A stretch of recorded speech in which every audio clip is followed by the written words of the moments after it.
Hello, in this video, I'm going to show you how to find the sample mean, sample standard deviation, sample variance, and sample variance, given raw data, and how to find those values on a sharp EL-531WH. So for instance, raw data means you just write a bunch of numbers down, 13, 27, 38, 51, 42, and 19.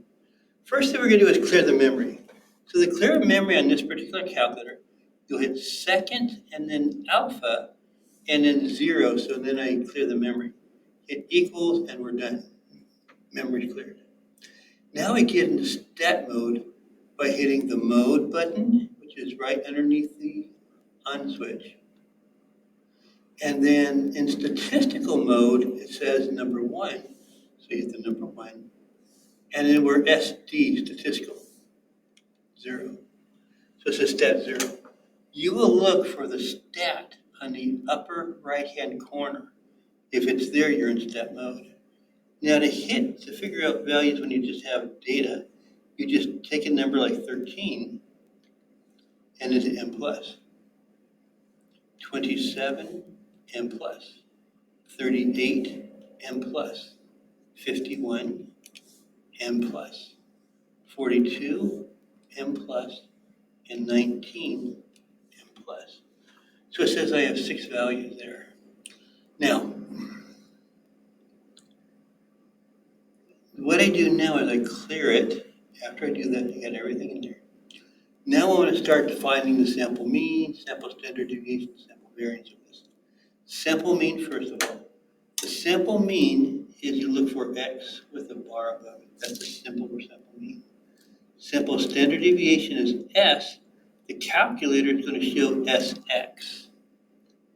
And the sample variance, what the calculator is going to do is going to go sx squared. Generally, s is a symbol, but they use sx. Sx. So let's start off with the mean. Go alpha 4. So above the 4, in the, looks like the aqua color or green color, we have the x bar. So hit alpha and x bar, and then hit equals. Don't forget the equals. 31.66666, so 666, so on and so forth. Now that's the sample mean. To get the sample standard deviation, that's Sx, which is above the 5 in the green as well. So hit alpha, 5, and then equals 14.5005747, etc. Now the relationship between sample standard deviation and sample variance is sample standard deviation squared. So I just have to hit squared and equals, and it gives me 210.26666, and that would be the sample variance. For the most part, that would be all you need. However, there's some other cool things here that I want to just go point out. So let me clear out here. I want to talk about above the decimal is the sum of x. So if you hit, since it's at green, alpha here, sum of x equals, that's 190. If I add 13, 27, 38, 51, 42, and 19, add them all up, it comes to be 190. So I clear out. The other one I want to point out is sum of x squared. You hit alpha and the change of sign formula, which is gives it up here, equals 7,068. So if I took 13 and squared it and added it to 27 squared, plus 38 squared, plus 51 squared, plus 42 squared, plus 19 squared, equals 7,068.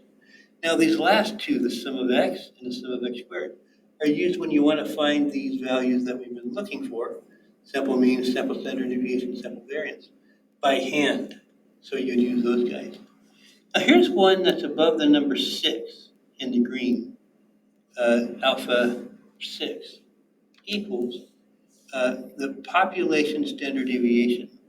You really probably are not going to be using that very much, if at all. I know in my class we're not even going to use it, but we probably won't use it.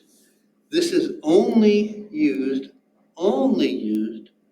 when you are working with all of the data within a population. It's usually a lot of data. So if you're not using the entire data set in the population, you'll be using a sample. You're taking a subset of the entire population, which is the sample. And so you'd use that. But anyway, I hope that this is important. Oh, one more thing I want to show you. If you look above the 0 in green, alpha 0 is n. 6 gives you 6 values, 1, 2, 3, 4, 5, 6.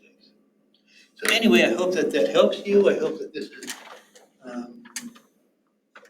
learning, and I hope that you have, I just wish that you have a blessed day. Thank you for watching. Talk to you later. Bye-bye.